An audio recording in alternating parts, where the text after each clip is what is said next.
Obama's address.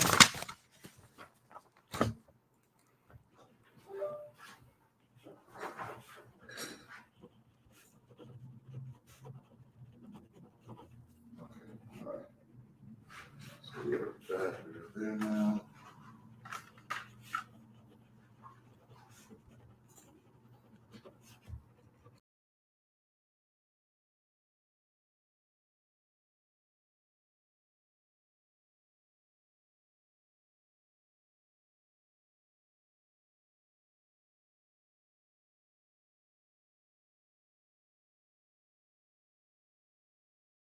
Let's go short. This might be my party, so if I want to, I'm passing around the block too. I know that you won't be. You've been all up on me. I like that you need me. Maybe you can give me satisfaction. I need some satisfaction. Oh, I'm attracted. Let's go short. This might be my party, so if I want to, I'm passing around the block too. I know that you won't be. You've been all up on me. I like that you need me. Maybe you can give me satisfaction. I need some satisfaction. Oh, I'm attracted. Let's go short. What is going on? Happy Friday, Junior. Happy Thursday. I call Thursday Friday, Junior. I'm happy to be here. I'm happy to see y'all here. I'm happy to see the kingdom is in the building. I'm excited. Thank you, Shankrak. I appreciate you so much. I am just hyped to be here as always. I love a good Thursday. I love sitting at the adult table with you guys. I love to be here, as you know. It's been a super, super hectic week for me. It's super hot in Florida. It's super hot everywhere, right? Because of global warming, but it's super hot in Florida. I am first generation Caribbean American. I chose my law school by law school closest to the equator. So I am a hot weather girl, not a hot girl, but a hot weather girl through and through. Okay. So I feel like I can pretty much survive in hot weather. But this week here in Miami, in South Florida, was crazy, like record heat, like just super, super hot. And I wasn't thinking about it because normally for summertime for court, we have summer dress rules. So we don't have to wear suits to court, just for regular status hearings and things like that. So I've been keeping cool, you know what I mean? But I call myself going out to lunch and eating outside with some of my friends, one of my friends who's a lawyer. And so we had lunch, late lunch, early dinner outside. So it's super hot. I'm sweating. Just normal, not anything unusual. I didn't have water because I remember that I asked for bottled water and they never brought it to me, but I wasn't too stressed. I felt the temperature, but I wasn't feeling overwhelmed. And then we get to the next place and I start to feel dizzy. I'm like, what's going on? I haven't had, did somebody put something in my drink in the other place? Like I'm really feeling sick and I'm sitting down and I'm trying to, get myself together. And luckily one of my friends that was there was like, this happened to me. You're overheating. So they put ice on the back of my neck and like put ice on my arms and stuff. And I started hydrating myself and just kind of relaxing and sitting down where we were, near where we were, because we were also at an outdoor location in the AC to kind of cool myself down. I didn't have not, in all my life of living in Florida and being in the Caribbean in the summertime, never overheated like that. So it was my first time. But definitely, I tell you guys that whole entire story to say, if you are somewhere that's particularly hot, please stay hydrated, okay? It sounds like a little thing or like a silly thing or like a stupid thing, but stay hydrated. Especially I see people from Vegas, stay hydrated. So important. So I am excited to get this show kicked off. Excited to have all my adults at the adult table tonight. So much to talk to. Appreciate the kingdom in the building. I will bring your queen shortly. And I'm just, excited to do it. We talked on Court TV a little bit earlier today about the Black Swan ballerina case. I don't know if anybody caught Court TV this morning, but that is a case where a 24-year-old woman who was a ballerina, they're calling her the Black Swan, but she's white. Anyway, she met her 54-year-old husband here in Florida. I was talking about stand your ground because in that case, they met at a dinner in Florida. They got married within 14 days. He's 24, she's 54. They're both legal gun owners. They both are known to carry their weapon around with them wherever they go. And then they get into something. She shoots him. There hasn't been any footage or anything like that released of it, but she is charged with murder. So she's currently today had the first day of her stand your ground hearing, where she's essentially trying to establish that she shot in self-defense and that the murder charges should be thrown out. So I was discussing stand your ground and talking about the origins of it and kind of a lot of the changes that's gone on with it, and just reiterating that one, you have to be in a place lawfully, and then the standard is that you had to reasonably be in imminent fear for your life, such that you're allowed to respond with deadly force or force. You don't have the duty to retreat. So that's Florida law in terms of stand your ground. But it's very interesting to watch today, the first day of the hearing, that they were trying to establish kind of a context for why she may have been using self-defense, or what kind of person he was. And they talked a lot about him kicking a dog, which is absolutely horrible and probably one of the worst things you could do, abuse animals.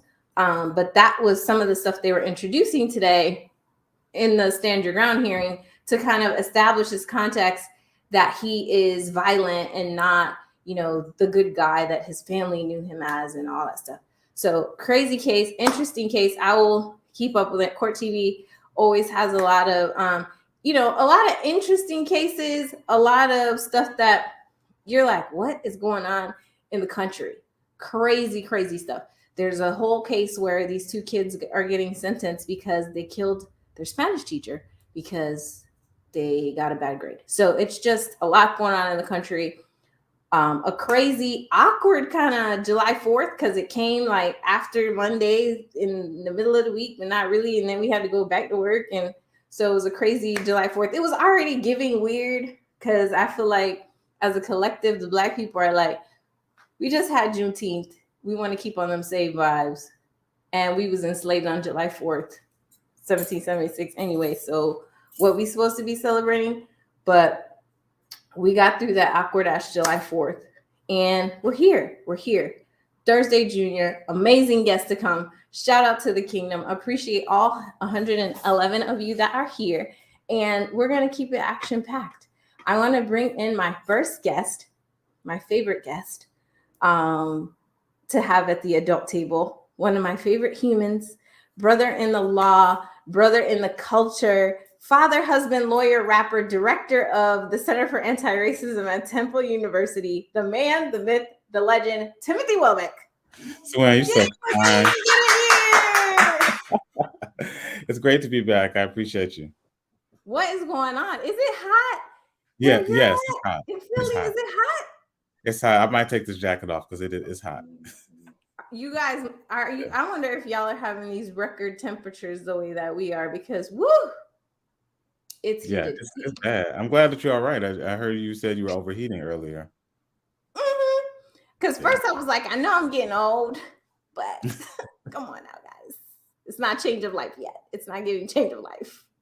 It's a little too early. Hey, Melanie.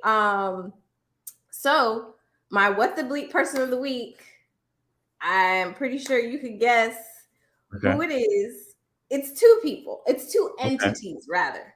The first one is the LA County Sheriff's Office, because everyone was tagging me and tagging some other civil rights attorneys in this video of the LA County Sheriff's Office brutally slamming this older Black woman to the ground. The only thing that she's allegedly doing is recording that her husband is being wrongfully accused of shoplifting.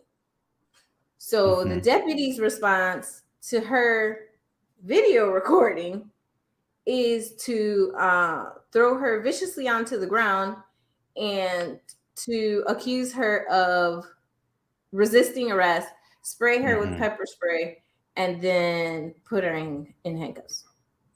My God. So yeah, Yeah, that video is difficult to watch, that is. especially because, I mean, one, I that mean, level it of force doesn't get is more never excessive necessary. than that. It's always clean, It doesn't, and as dangerous as it is, you still have a right to film the police, and I know they don't act like we do, and this is a perfect example of that, but this is inexcusable, and the video, again, is difficult to watch. There's no justification for this level of force, and it just shows the level of depravity many law enforcement have when it comes to the entitlement they have when they put the badge on. It's crazy because the other person that's recording is another black woman, and she's like, "Don't punch a woman. Do not Mm. punch a woman." Because now we're all one program, which is great to always film the police, especially if you see something happening and your instincts are like, "This isn't right." Always film the police. But she is actually shouting to the police officer. Did you notice he has like a weird tattoo right under his, hey Tina, he has a tattoo like right, the officer that's arresting her has a tattoo right here. And I'm wondering, because Los Mm, Angeles has had tons of issues with gangs yes. within the sheriff's department and within the police department. I'm wondering if that's a gang affiliated tattoo. I um wasn't able to see it because of how quickly it is, but I think your suspicions are let me right to at see least question that it. for the reasons you suggested. Oh, yeah, But like they're right under there. investigation now, which is, a step in the right direction. But I don't know. I never am comfortable seeing it. Like you said, it's very uncomfortable to watch. The only reason why I'm even showing it is because I don't want people to be comfortable with it. I don't want us to become so used to seeing like black women and black people get manhandled that we just get numb to it and are like, what's, I want Mhm. it to every time always shock the conscience, and for us to be up in arms, and for us to stand behind these families, because this is crazy. It is crazy, and I'm glad that you mentioned it because people have forgotten that the level of police brutality has not decreased in the pandemic. I know since the pandemic, I know our attention has shifted to other things, and I know we have some other things to talk about tonight, some Yeah, of which are humorous, but this level of abuse is still happening every single day. Police officers are still killing about 3 people a day in this country and brutalizing many more every day. And so it's important that we continue to speak truth to power, to call this out, and to fight these injustices. absolutely. No, and I appreciate you saying that. And then our second entity for what the person of the week Mhm. is SCOTUS, Yeah, yeah. the Supreme Court of the United States, Mhm. except for who? Ketanji Brown Jackson, Justice Ketanji Brown Jackson, Justice Sonia Sotomayor, and Justice Elena Kagan. Is that her first name? Who dissented? Yeah, who all of those who dissented. Yes. So the Supreme, okay, so this is why I'm glad you're here, because my reading of it could be different from yours. I'm Mhm. reading that they're saying that the affirmative action plans that they had in place at Harvard and at Mhm. UNC have to end. Mhm. And that if any other place is going to have an affirmative action program, it has to be narrowly tailored, which in, I don't know, in lawyer speak is, it's not necessarily a ban, it's just Mhm. like a limitation. But I Mhm. know that the main headline has been affirmative action's been banned. But Mhm. what's your reading of it? I mean, ultimately, they have gutted affirmative action to the extent that they believe that they could at this moment and undid 49 years of precedent in the process. As you said, students can still signal their race, particularly in things like their admissions essay, their personal statement. If they can link the mention of their race to how it formed their character or something other substantive in their life, they can mention it there. But what the Supreme Court effectively banned in most post-secondary institutions is the consideration of race among many factors as a positive quality. And we could talk about that to various extents, but that's something that's been in place, and it's evolved over time. But since at least 1974 with Bakke versus Board of Regents, it's Mhm. been in place, and it went from doing away with quotas to allowing race to be considered as a factor, not the factor, which people try to pretend it is, but a factor. But interestingly enough, they said the military can still consider race. So Okay, so we the can military still academy still can. consider race to go fight, lose our lives, but not Yes, for education. that's basically what they're trying to tell us. Well, that's why SCOTUS is what the bleak person of the week, what the Yeah. bleak entity of the week, because to Mhm. me, it's one of those things where, as Justice Ketanji Brown Jackson, if anybody gets super bored and just wants to read what she wrote, she really let the chopper sing on this. She did. All Like, 29 she pages. did not hold back with these people. And I say that it's not like you're gonna see her like openly kind of fussing in the way that we see fussing, but in the legal world, she is cutting up on them people.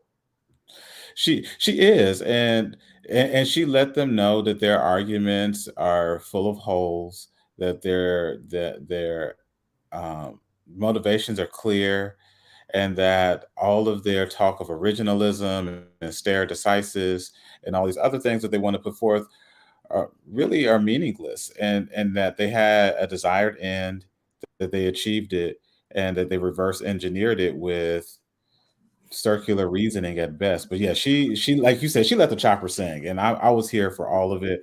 I encourage everyone to read it. It is worth the time because she walks through not only the holes and the majority's opinion, but she gives almost a case study of two different applicants and what life would be like if you look back 6 generations for one family that had been admitted to UNC in some capacity, and another family, if you go back 6 generations, they were enslaved, and how Mhm.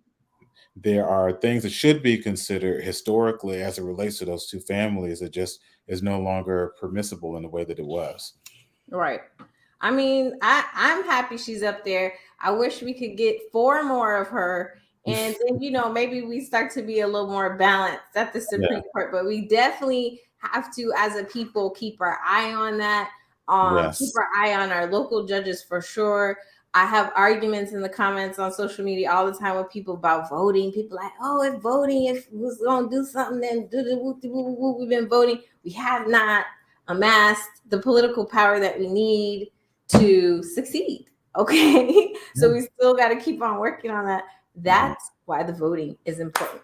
So I let saw me bring my next adult in here, the much anticipated my soror, queen of keeping it real, our YT royalty, Queen Sheba. Where are you? How are you?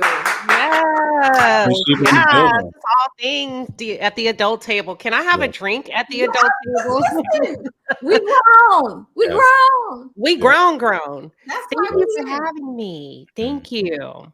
I'm just excited for you to be here. As always, we always have good conversation. You be Mhm. dropping the gems. You be letting us know. You be keeping it real. Mhm. So I appreciate you. I just want to ask you about, because I know obviously you are a media maven on many platforms. How do you feel about this Mark Zuckerberg and Elon Musk about to fight on pay-per-view? It's it's they're monopolizing, right? Okay. He who owns the land has the power.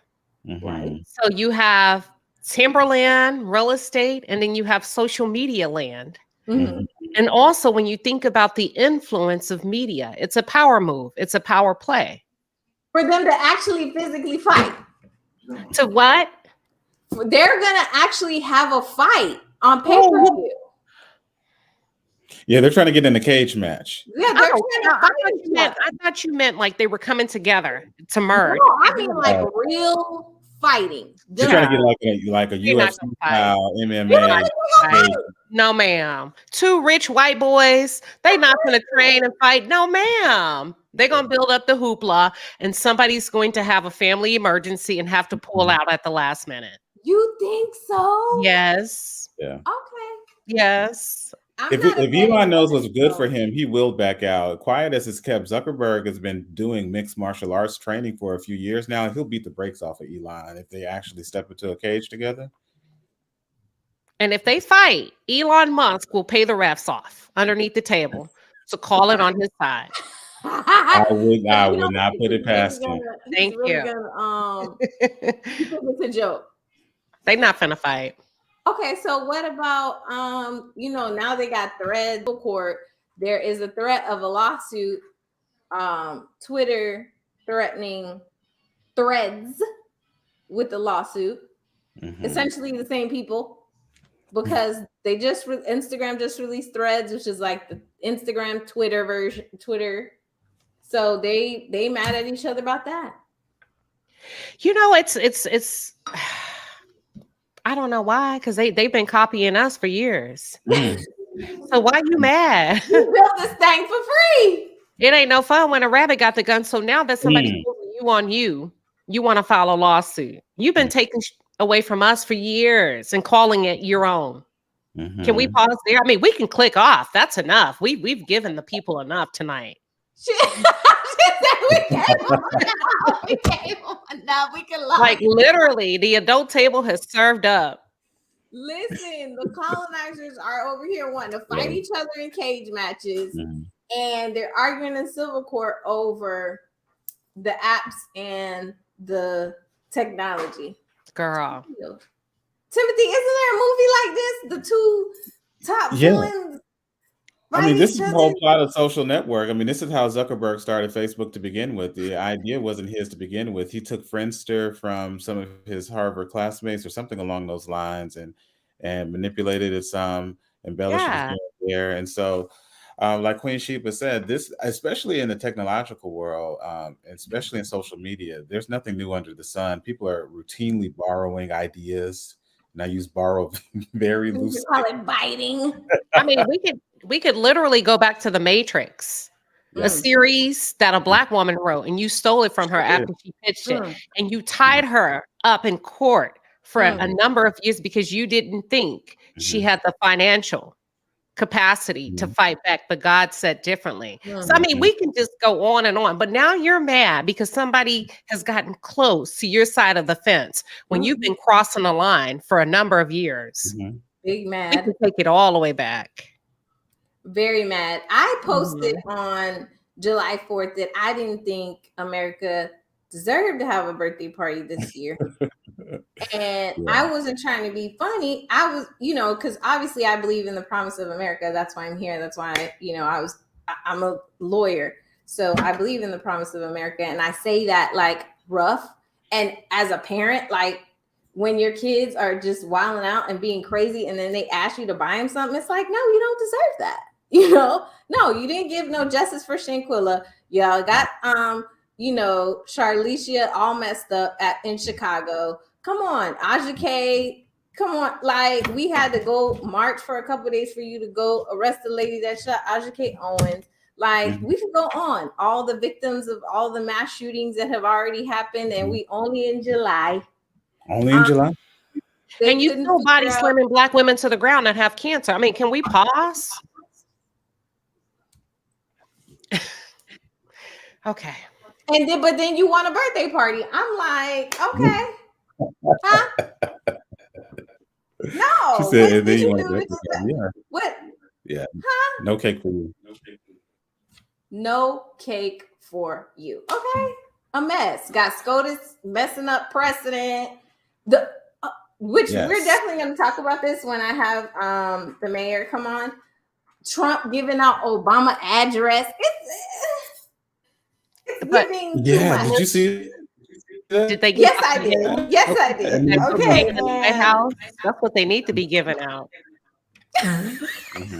Okay, let me stop. I do not condone bullying. Just like Delta Sigma Theta is a non-hazing organization, and I do not condone bullying. However, it's too much. Like, it's a lot of stuff. It's a lot of Absolutely stuff. And so we also need, rest. We need to recharge. If you get tired, rest, but don't quit. Like, it's a lot of stuff we got to handle. So that's why I'm super happy to welcome my next adult to the adult table. Author, conceptual artist, speaker extraordinaire, book doula, life coach, Octavia Yearwood in the building. What is up? Hold on, Octavia. How y'all I'm doing? happy to have you here, and this is like the perfect segue to have you here because I know what a big advocate of Black people resting you are. Black people socializing. In addition to working and doing all the amazing things that you do for the culture, you are an advocate for y'all. We in the gym, we sweating, we working, we fighting for our lives. Do not forget to live. For sure. Metaphorically on the gym part. Right. I do need to make that a non-metaphorical thing, but yeah, exactly that. I know you outside. I know you're outside. Hey. So I love it. And you have an awesome book, which I purchased, but I didn't get to read. So I have to have you back after I read it. Yep, your book right here. I just pulled it out my mailbox, child. Yes. How the hell did you do that? Talk to us about it and why you created it, because when I read it, I'm going to get into it, as you know. Mm-hmm. So let's talk about it. Well, the book, the inception of the book and why I created the book was I grew up in foster care. So I was like, how can I give something to what initially was young people to give them a blueprint? What did I need to know? What would have helped me go further in my process? I've learned everything on the fly. You know what I mean? I'm essentially self-taught and everything, self-adept. And so for me, I was like, I wanted to write something, but what made me really write the book was I wanted to be a motivational speaker. And I spoke to an elder, and an elder was like, write a book, and that's going to make you a proficient professional in whatever it is that you want to speak about. It was a cheat code. It's a hack. Also the book has to be good. So yes. Don't forget that part. And another elder helped me really wrap my mind around how do I even write a book. And so, for me, I was just like, okay, once I got down to it and I started breaking it down, doing some mind mapping, I was like, okay, these are the things that are most important. Friends, manifestation, paying attention to your, all these different topics. And then how do I want to wrap that all into my life, but then bring the reader into the book as well. So you're not a voyeur. I think voyeurism is something that, that's why social media is what it is. Human nature, we do like to watch, we do like to observe, but when you get in action is when transformation and change really starts to happen in your life. So I wanted readers to not only read the book, and so I also put in a workbook aspect to it for them to then reflect on themselves, on what we just read in the chapter, how what's showing up in your life. Let's write some things down because that's also a part of the magic, right? They say when people want to steal your culture, they burn the books and they keep the art, right? So for me, it was, let's write it down. Write it down in the book. Let's make this alive. Because all of it is about, I'm not asking you to talk about things that are, I'm trying to make you visualize. You start to visualize, then you write it down. That's a part of manifestation. And then you turn around and I look back at a book that I had. It was actually a Kabbalah course that I had done where they asked you to journal and stuff. And when I went back and read that stuff, I was like, damn, all of that isn't happening right now. And so I always write about what I've experienced. I'm not selling a dream. I am speaking. I'm being a griot. I'm letting you know. I love how you said that you went to the elders And I feel like that's so important. And that's part of, crew season in the building. What's up? I think that going to the elders is important. I think that aside from the joke and like kind of surface reason why it's called the adult table is kind of in that kind of vein of, I personally, I'm a bridge millennial. So I don't, I'm not an elder quite yet, but I still feel like we have valuable life experiences, valuable stories, valuable lessons, and things that we can share with each other, first of all, as peers, and then with others. And then, of course, the audience and everybody can share things with us. So that's why I super appreciate the adult table, because I feel like we can kind of come together and, obviously decompress from all the craziness, but really talk to each other about the stuff that we do need to discuss, like moving forward, like manifesting things in our lives that we want to happen. So I super appreciate you for being here. I appreciate your book. I appreciate you holding me down so that I could get the book. And I can't wait to get it. And as you know, the universe brought us together for Juneteenth, which I super appreciate you having me for your Juneteenth spectacular celebration. It was thick in there. It was nice. It was very nice. It was hot and it was nice. It was a vibe. Yes. It was very important. So I super appreciate it. It was fun times. You're an amazing hostess with the mostest, of course, but really also having the substance of the event, making sure that we were recognizing each other and talking to each other, and also stressing to each other the importance of healing in community and being with community and how important that is. So I appreciate your work as you. Yeah. And I'm glad to have the four of you here, because I really want to get into this story so bad, but I want to bring in my next guest first, so that, because he is, a government official, essentially. He's the mayor of Village of El Portal, Mayor Omar Nickerson. Here he is. How's everybody doing? Good to see you all. How Mayor Omar in the building. Can I call you Mayor Omar, or is there another way? Madam Mayor King? Esquire. Madam Esquire. You can call me whatever you want to call me. When it comes to government, all the achievements we always recognize. So, Madam Esquire, I'm just saying you can call me whatever you want to call me. So I can call you Dr. Mayor. Because I know you have that's a lot of school, that's a lot of studying.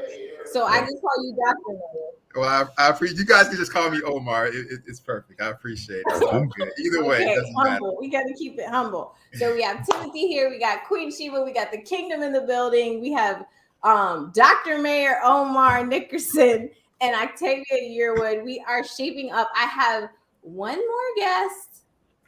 It's a surprise guest. I don't know if he's there or if he's on a break, because he's been waiting a long time. We'll bring him in later. But because Mayor Omar is here, you're the mayor of the Village of El Portal. Yes, indeed. So you traveled the world, became educated, and then came back to the MIA, the 305.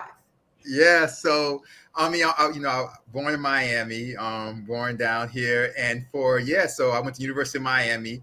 When I was about 16, I was kind of 15 going on 16, and went to University of Miami, graduated from there, and then went to Egypt and got my first master's degree, and that was in world history and geographical studies, and went over to Syria, University of Damascus, and got my second master's degree, and that was in international political science and economic development, and then got my PhD, and also went over to China and did some work over there too. So hold on,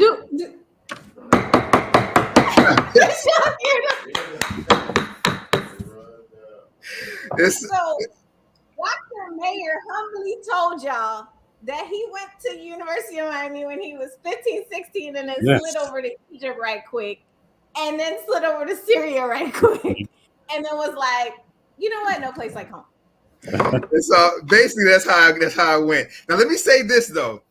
Okay. With everything that you've been talking about, Madam Esquire, look, this is how you got to know it. With everything that you guys have been talking about, I mean, you hit on so many important aspects. Now, you guys know, as a mayor, you elected official, voting. You hit on the voting, right? You hit on SCOTUS and things like that. I think a lot of people need to really understand, just moving forward out there, for everybody who continuously talks about oh, I'm not going to vote. It doesn't change anything. Why should I vote? It doesn't change anything. I think that we all, as a people, African Americans, Caribbean, Black people, all of us Black people, all of us people of color, all of us melanated individuals, I think we need to start to adapt the mind frame of being proactive and not reactive. I think that a lot of times, I think that a lot of times, which I'm not saying, I'm not downing it. I'm not saying it's wrong. But a lot of times, once something happens, we hit the streets and we march and, we make our signs and things like that. But it's too late, you guys, at that particular time, because that individual's already deceased, already been killed by the police officer. That individual's already been, run through the system and things like that. But we need to attack these things while they're being created. So we need to really, really, really look at, and I know sometimes it's hard, right? Especially nowadays, because we live in a world where everybody wants to be entertained, right? So everybody's like, glued to social media. But I think we really, really need to look into things that we can notice. There are simple things that we can notice. Like, for example, the election with Hillary Clinton and Donald Trump. Mm-hmm. A lot of people that voted for Obama twice didn't come out to vote for Hillary. Mhm. And then Donald Trump put in 3 Supreme Court justices. 3, not 1, not 2. He put in 3 Supreme Court justices.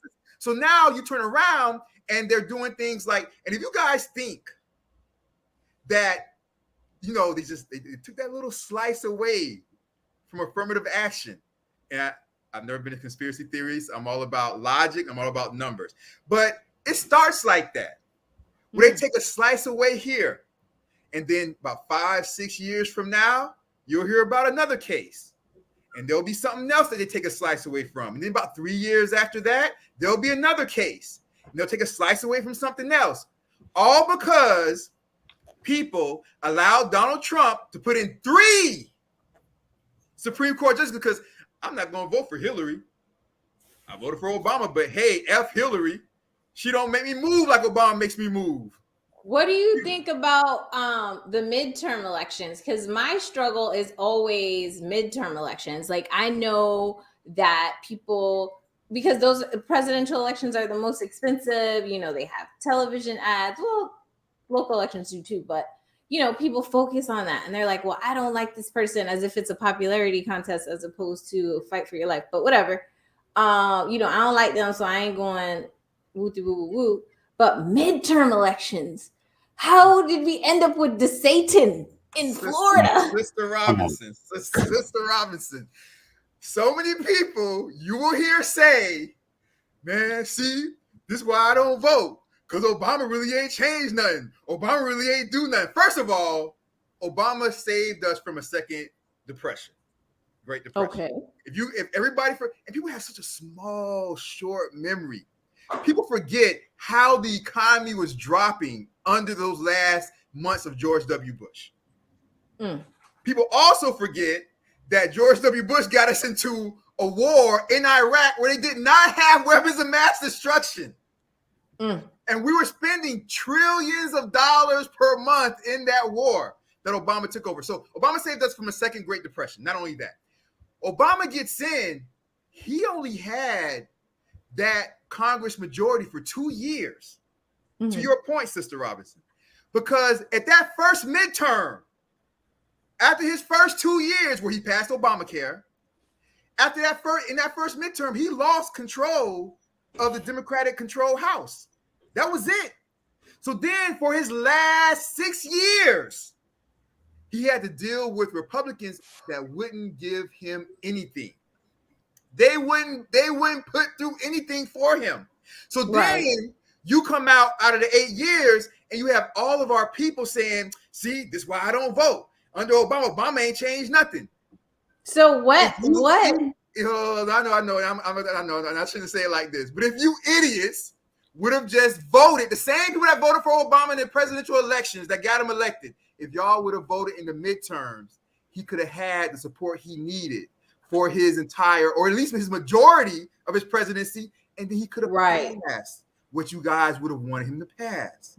Because the makeup of the legislature would have been different, and then Barack Obama would have been able to do a little bit more. There you go. So what I need to know is when do we elect you, the mayors? Because I know we got one of the Central Park 5.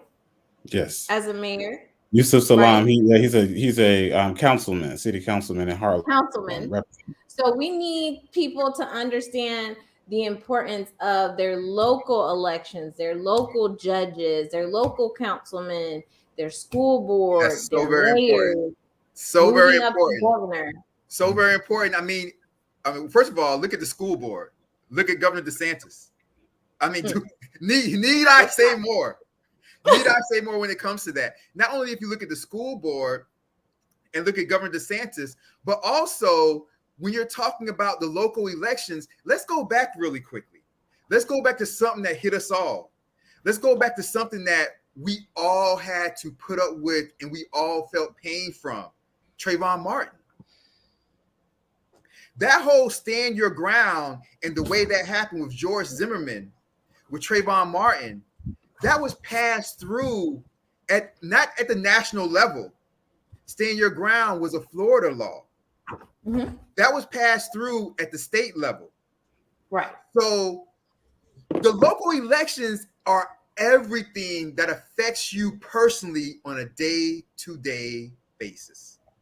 Okay. So the things you feel, those are tell them they need to take the day off. Okay. And vote in their local elections.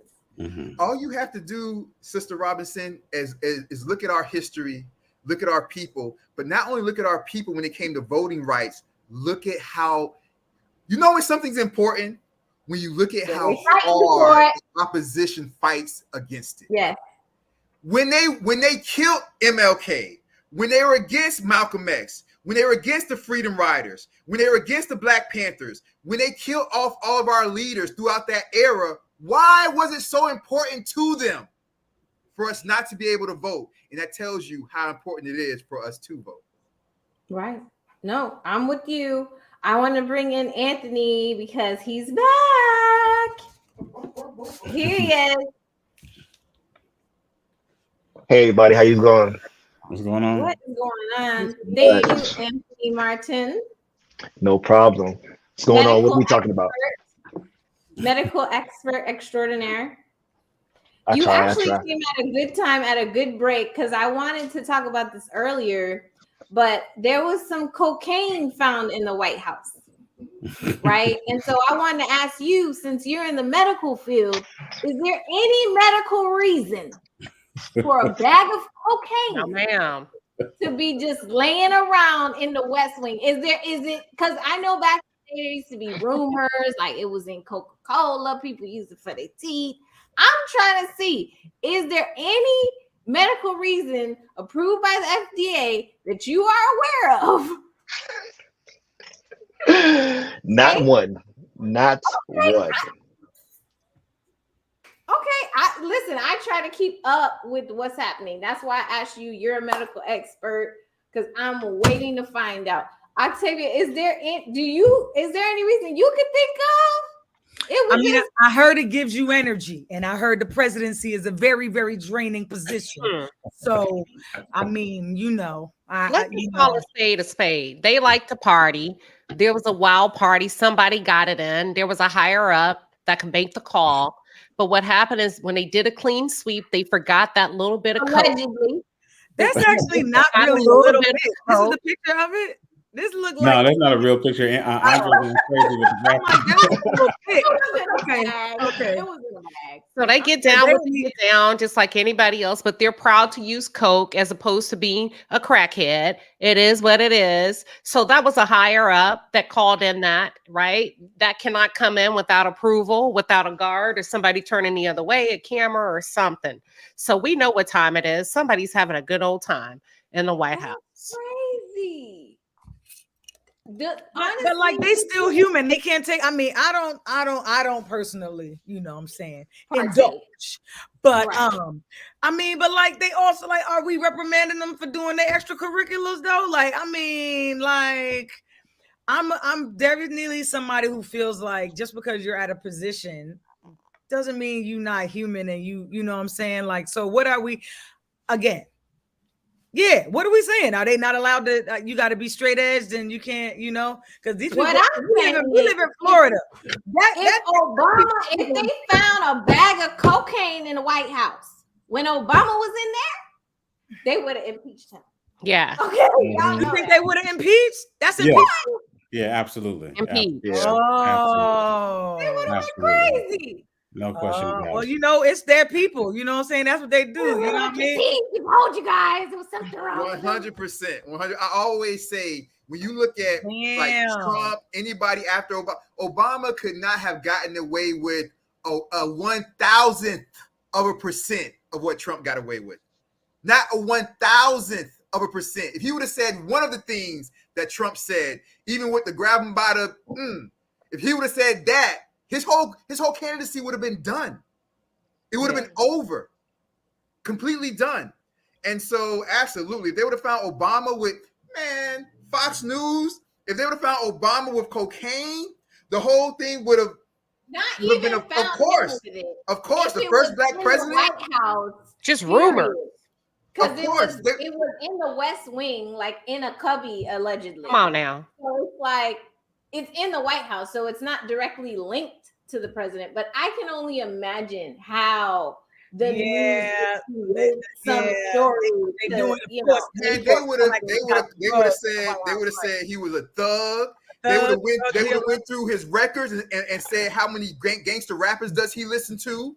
They would have yeah, absolutely, 100%. What does he listen to? He must listen to this gangster rapper and this gangster rapper, and all they do is talk about drugs and guns, and that's his wit. Oh my Lord, they would have tore. I remember one time when on Fox News when Obama was running, and they had a picture of him and Michelle doing a fist bump. They called that the gangster terrorist fist bump. They called it the terrorist fist jab. Terrorist fist jab. Absolutely, 100%. Because it's fist bump. So they would have tore Obama up if this was Obama. 100%. Oh yeah. But I'm just, I'm glad Anthony came, because I just wanted to clear that situation out about the medical reason, because I know like when stuff be going down and it be us, they, but they be coming with the reasons. It's their world though. We already know that. The defense is going to defend. So I just wanted to make sure we had cleared that up in advance. We being proactive, as Dr. Mayer said. There's no medical reason for anybody to have an entire bag of cocaine in the White House. Just is no medical reason. So don't come back and say it was for heart. It was somebody had a stroke. Nothing, because it's an illegal substance by law. We said no. Yeah. He said no. I think he said maybe for your mental health, but definitely not for your physical health. No. It's not happening. The illegal substance. So, yeah, that's right. Wow. What do you guys think about this story that allegedly Trump released Obama's address in DC on some other social media platform, and then a gunman went to Obama's address? Like, yeah, I think this is not only sad, but it's also ridiculous. I think that there's this you guys know one of my first degrees in history, so my bad for going back a little bit. But there's a couple of things in history. So there's this one thing that talks about just kind of like the cycles of history and the cycles of society and the cycles of culture and things like that. And they talk about how you go through these cycles, and it gets to a point to where the people start to not believe in their institutions anymore, whether it's the church or whether it's government and things like that. And we're starting to get to that like kind of fourth cycle in this society, in this country's, just like birth and the country's existence, to where you're starting to find so many more people now that are coming out against and just not believing in government, not believing in its leaders, not even having respect anymore for its leaders. And all these type of things, kind of like world wars, all these type of things kind of happen like little by little by little by little. I don't know if you guys remember, but when Obama was doing one of his State of the Union addresses, you had one of the Republican congressmen out in the audience yell, "You lie," when he was doing it.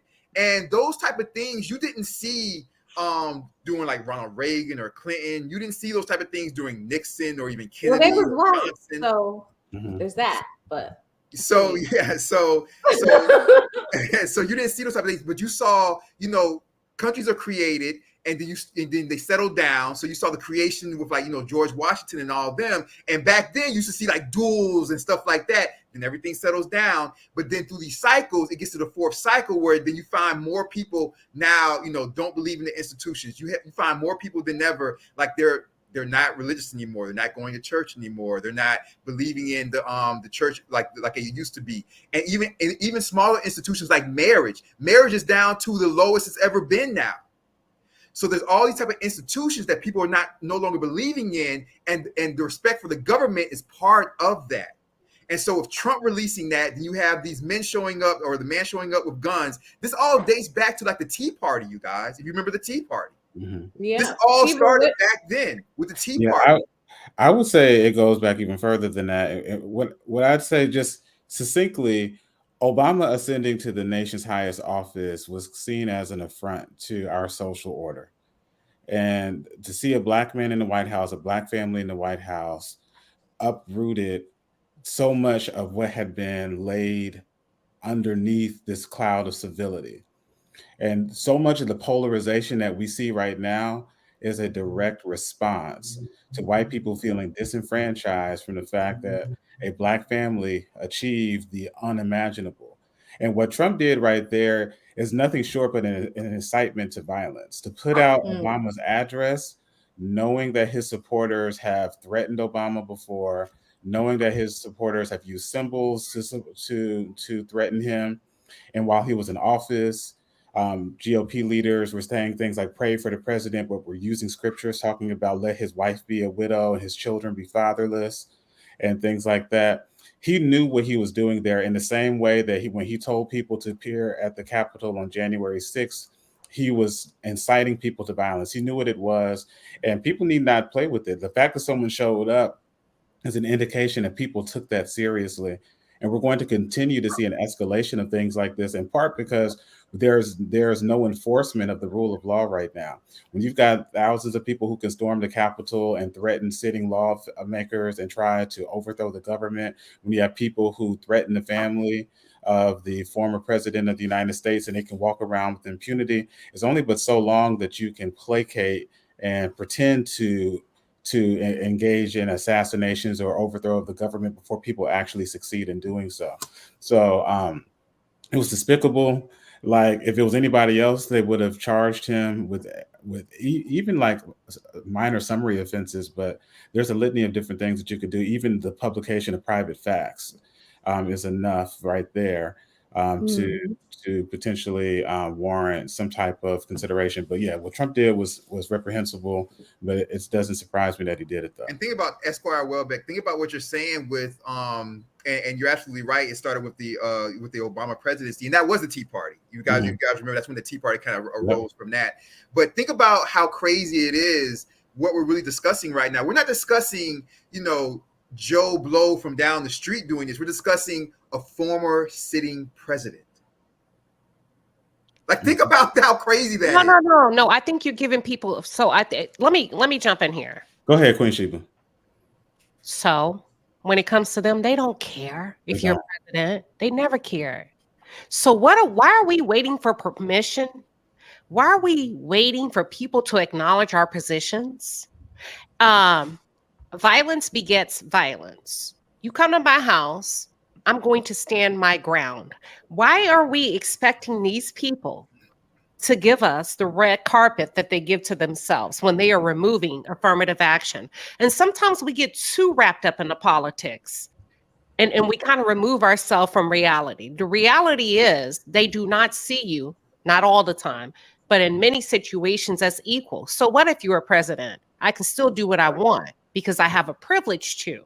And if I want to drop your address or dox you, I'm going to do that with no repercussions, with no accountability. And I did it. So what?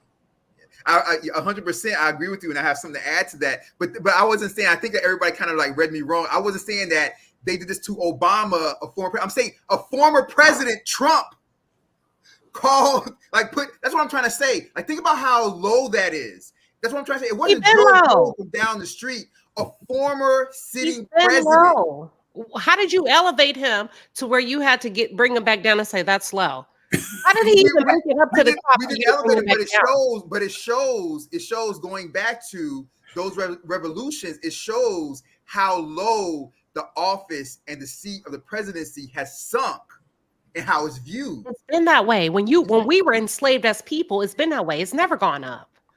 But there's just different types of enslavement. There's different types of oppression. So what are we really doing? What are we really expecting as Black folks? Well, let me jump into what you're saying, back you up, Queen Sheba, because I think that there's something that a lot of people don't really like talk about or recognize, and that's exactly what you were saying, Madam Queen, because for everything else, all throughout history, what she was saying, violence. If somebody comes at you violently, you defend yourself.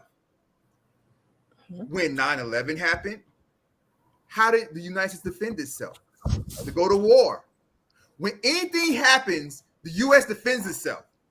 Only when it comes to the melanated people, only when it comes to us, they give us a round of applause when we take non-violent measures. When they shoot all of our people down in that church. Where was that? South Carolina? Where was that? Where was that church? Emmanuel. Dylan Ruth? What was that? Dylan Ruth? Yeah, and what did the churchgoers do? Nothing wrong with them. They didn't do anything wrong. They prayed about it, right? They prayed about it. We didn't take to the streets. We didn't take up arms, anything. We pray about it. We march, we pray. And they say, hey, that's the way you guys are supposed to respond. Well, this generation is a bit different than the Malcolm X generation because they struck. If they didn't strike first, they would strike back, right? Violence begets violence, but they also educated the people on how to stand still, when to strike. What we're saying is, oh, they're hurting us in the street, but tell them what to do when they encounter police. You see, back in the day, Malcolm X would put out rhetoric. If they encounter you, you do this, you do that, you do that. And then once violence is introduced into the picture, and I think the education, I think we're missing the gap between the start and the end result of one of us losing our lives, where we're not educating each other on what to do in between the start and the finish. And I think that's where we're missing an opportunity as a generation. And I'll pause just to see if any of the other panelists want to chime in. No, I agree. Oh, okay. I agree. Octavia, go ahead. No, I was actually just talking to a friend the other day, and I was asking them, I said, you know, we've been riding the wave of what the folks before us did. We've not, in my opinion, at least, overall, as far as like the type of impact, not like, and I also think it's like we grew up in this, I always say we grew up in this time where we got to party and dance. Party and party, like we got to do that, you know, and it kind of like did something different. And I don't think that I think that the work is yet to be done on a larger scale. There's so many different incels, if you will, but there's no like motherboard. There's no foundation. Leadership. There's no, you said what? Leadership. Leadership, but it's hard to do because there is leadership of I think the incels, the people that are popping up, I think they do have elements of leadership. There's no overall, there's no community. The word is actually doesn't really exist. It's really the deep work that they used to do and pour into the community. Like people don't even get along. You know what I mean? Like people don't even have a real principle struggle with one another in the larger scheme of things. Mm-hmm. What's the impact going to really look like if that's not happening, if we're not educating, also like attacking our youth, we're also forgetting that all the work, Huey, Martin, all these people were mad young. They Yes. were not out there like us. Oh, like dirt. You know what I mean? Adults. They were not adults. They were young. They were young adults, but to Octavia's point, Right. we're all older than Dr. King and Malcolm at the time of their assassination. And so we're talking about young people who were at the forefront of our movement. But to Octavia's point too, I think just in a broad anecdotal sense, one of the things we are missing as a people is a collective sense of purpose, identity, and a Right. desire for liberation. We've become very individualistic. And like, as we like to colloquially say, we're losing recipes. And simulated. Yeah, because like when you look at the Montgomery bus boycott, you know, you could talk about like the people in Montgomery, they organized and mobilized within the span of 72 hours and crippled the city. With no internet. No internet, barely had telephone, you know what I'm saying? No social media, you know what I mean? So like you think about all the movements throughout the history of our people in this country towards equity and liberation. So many of it was this resolve, just understanding that I am because we're in this together. My benefit is tied to your benefit. My freedom is tied to your freedom. And so let's get free. And I think we're losing a sense of that as people chase the bag, as people want to get clout, so to speak, or just find ways to enrich themselves. We're losing a sense of this collective advancement, and to the point that we can't even do simple things like Omar was saying earlier and turn out to vote in ways that we should, or mobilize around substantive issues. Like Suwan and I began talking about Justice Ketanji Brown Jackson's dissent in the recent affirmative action case. Most people aren't even going to read that dissent, let alone like see the roadmap that she's laying out with a historical fight in higher ed. And so I think that's what we have to get back to, this collective identity. I think we're beginning to lose that in part because we want to see at the other man's table instead of continuing to build up our own. And also capitalism. Right? I think we're missing a strong formation of male leadership too, because back then they had male leadership, healthy male leadership, where they weren't attacking Black women. They were standing united. Those men were ready to lay their line. Come on now. Black woman wasn't the problem. She was the precious cargo. His children were the precious cargo. So you see these men that were willing to hold the line to protect their lineage, to protect the community. We don't have that no more. We got skinny jeans. I think right now we spend a lot of time working on something that doesn't need to be worked on, which I've talked about this before. We spend a lot of time talking about splitting bills. Krishan and what's the thing? The fact that your name is a lot of time on talking about who's polyamorous and who's not, and who's gonna pay the bills. And I'm just like, okay, listen, y'all, we having this conversation for the 8th time this week. You don't need to call anybody broke today. Let's try to, focus on loving each other, or figuring out a language to speak to each other, or figuring out just what to do on a micro level with your individual relationships. So then those things could spread out. And I feel like we are just missing that mark so much, because right now, all of our capital and all of our power, I won't say all, a lot of it is in social media. It's like, boom, something happens on social media. We are all in community. There's nothing that happened this week where we were more unified than dragging Darius Jackson, Keke Palmer, baby daddy. Okay? I was just about to say that as you were talking, like, quit worrying about what I'm wearing to a concert and get your ass out there in the community and make some stuff happen. That's the least of your worries. Okay. The community came the hell out on behalf of Keke Palmer this week. They cooked that man. Yeah. I'm gonna make social media. He messed around and found out real quick. I didn't even. I thought he was joking. I thought he was joking like how Chrissy And- Teigen be doing John Legend. Yeah. I thought he was just trolling a little something. Mhm.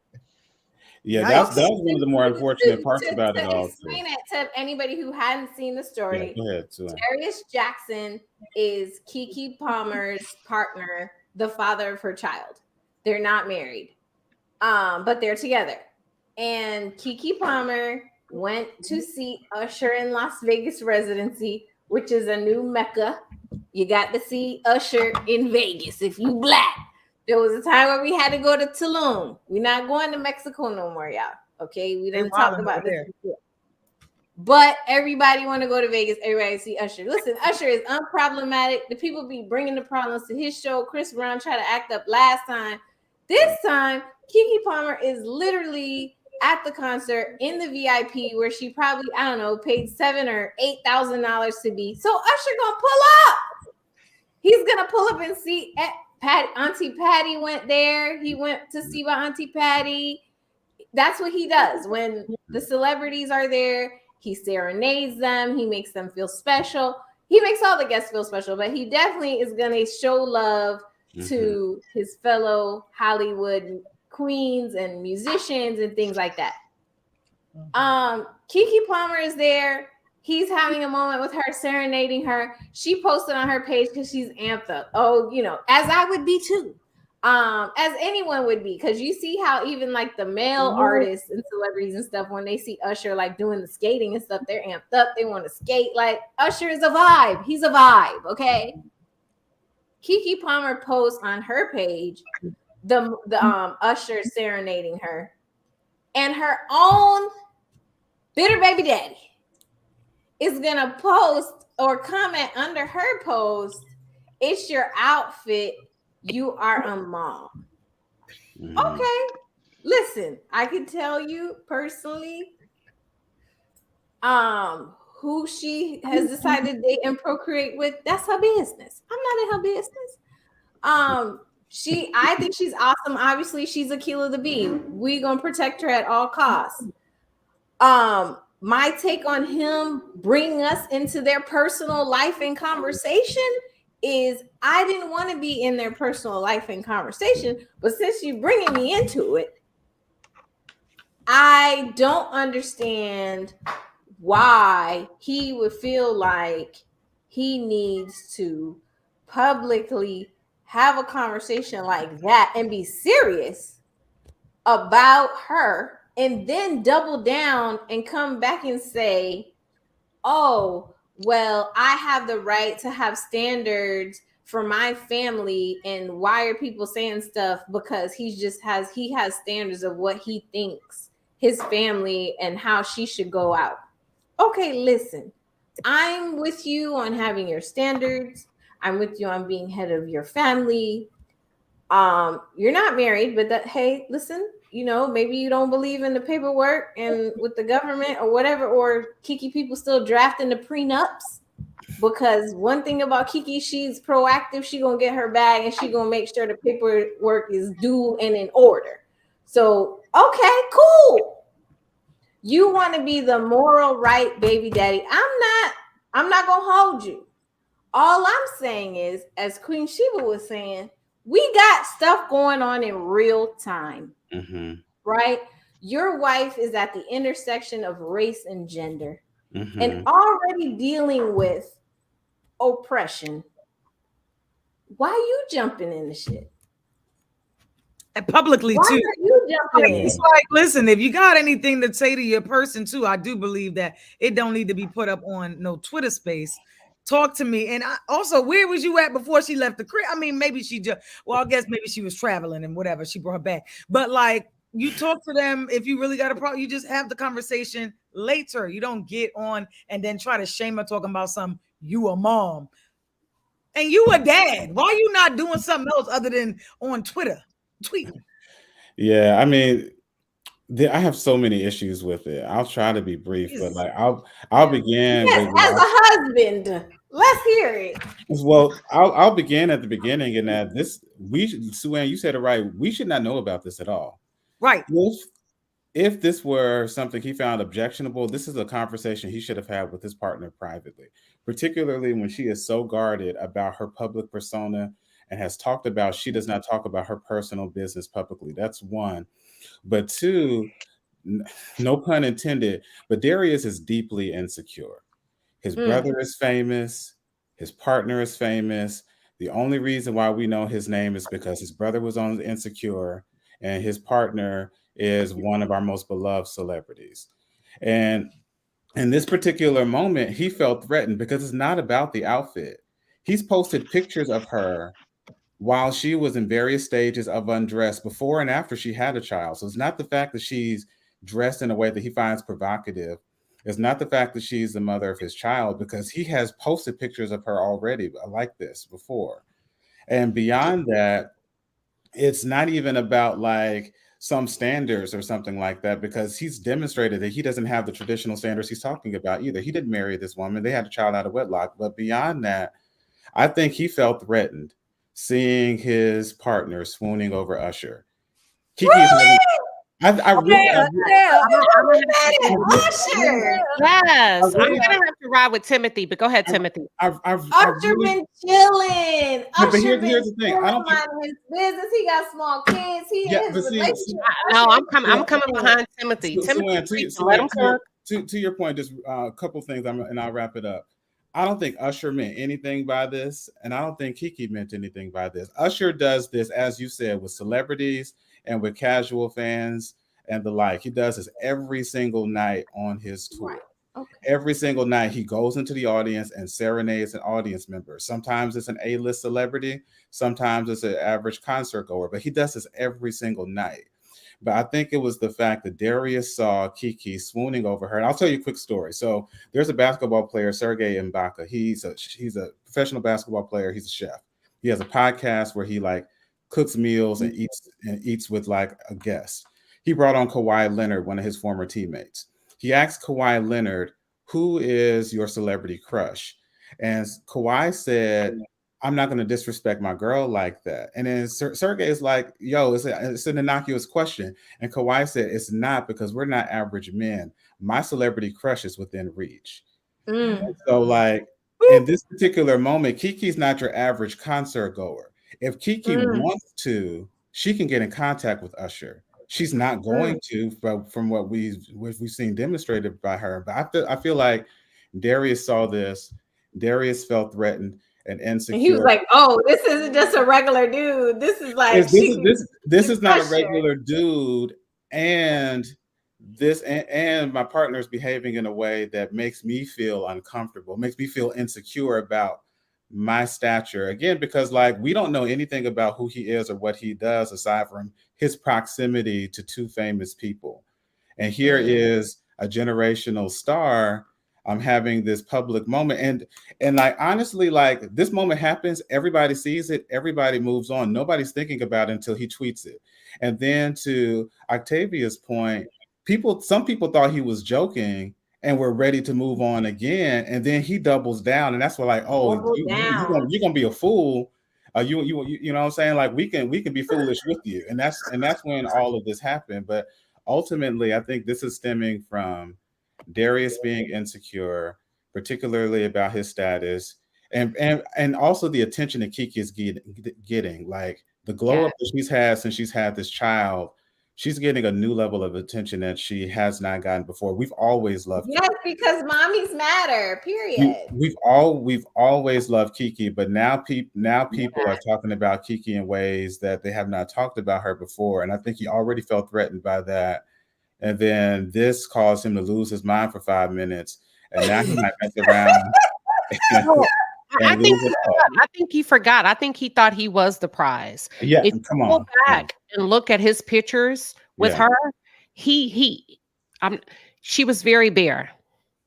She was extremely bare. If you go back through the archives and look at the pictures that they posted on social media, it was not the glam, the celebrity, right? So Kiki came down. So you think because he caught her during COVID when she was inside? No. I just think women understand the assignment more than men. When she was chilling. She was I on the low, and then she popped out, and he was like, "Whoa, this no whoa, makeup, bare face, glasses, because you need something basic." But I'm not basic. But until we establish an ebb and a flow, that's what you need. That's the picture we're gonna take, and we're gonna post it on social. You think she led him to believe that she was A lot regular? of women, but see, that's what happens when we coach You know, women. that might be why my ex. Suanne, but Suanne, to Queen Sheba's point though, Kiki has grown in confidence in these last 2 years, and admittedly so. Kiki has dealt with various things that and ASAP Rocky are the blueprint. That's what. Never been without confidence, but a lot of women will become a chameleon for a man. Let's just talk about it. I mean, come on, ladies, let's not front. We don't talk about it, but that's what happens when we coach women. Let's talk about it. Let's really talk about it. Happens when we coach women to date below the financial threshold that they're on. You get insecurity. We're not even talking about a financial threshold yet. We're not having the split bills conversation. Oh no, we're not having those conversations. So it wasn't even about Kiki being successful in her career, successful in her vibe, vibrating very high, despite. But it's bigger than that to a man. And him being on a low vibration. He's at the pool eating with his hands on a paper plate. He's low vibration. And then you bump and grind against Usher, who I could never match financially. Not bump and grind, but I see what you're saying. But still, that's what you gotta see. That's what he felt in order to produce that tweet. So we got to go inside what he's thinking, not what we're thinking, right? Because you felt some kind of way to type against your baby mama, which a year ago you said was the best thing that ever happened to you. So now she should not be doing that because she's a mom, a predicament that you placed her in, traditional man. Mm-hmm. You made her a baby mama. You didn't make her a wife. Mm-hmm. You made her a baby mama. And now you want her to go back in her box, in her place that you see her as belonging in. You never saw her as a wife, because if so, you would have kept her reputation intact. You wouldn't worry about it then. Come on. You wouldn't worry about it when you impregnated her without a ring. When you kind of blemished, when you created a blemish in her good girl image, right? So now she's on stage. She's bounced back 4 months postpartum. She's on a stage with Usher, whom you could never financially. So this is about she does splitting bills. It ain't talking about split bills. We're not talking about split bills. It ain't even about Kiki. We dig deeper to the psychological level. It's about you not being able to measure up against the man that she's next to. 100%. Okay, so my concern is for successful Black women. Like, so what's the vibe? Like, my heart goes out to only date a Usher. Like, is Cardi B right? Because Cardi B was complaining. Well, she wasn't complaining. She was saying, "Oh, you know, she's not like she could cheat on Offset because she's so famous that who could she talk to that wouldn't say, you know?" And a lot of men, you know, like what is the? How does Kiki successfully date without dimming her light? And I've talked about the fact that for me, I think in modern dating, there is a level of intellectual dishonesty. Everybody always jumps on me. Oh, you mean you got to lie to these men? I'm like, no, I'm not talking about lying. I'm saying sometimes some things you do kind of just have to keep a blank face and not really dig into it too much and let your man live. No. And let him live. Yeah. So, you know, Kiki, I'm sure, could respond and read him and be like, boy, well, woo, woo, woo, and this and that, and I pay all the bills or whatever. She could do all that stuff. But I don't think she is going to do that for us to see. You know what I mean? I'm sure she's going to draw him a map to where he had her fucked up at. I'm sure she's going to do that down to the house. You know what I mean? But she's not going to come online and do all that stuff because she is on a level where that's not something that would, enhance her vibration. So I don't think she's going to do that. But what is the play? Like, she is obviously being publicly, he's trying to put her down. You know, he's trying to put her back in her box.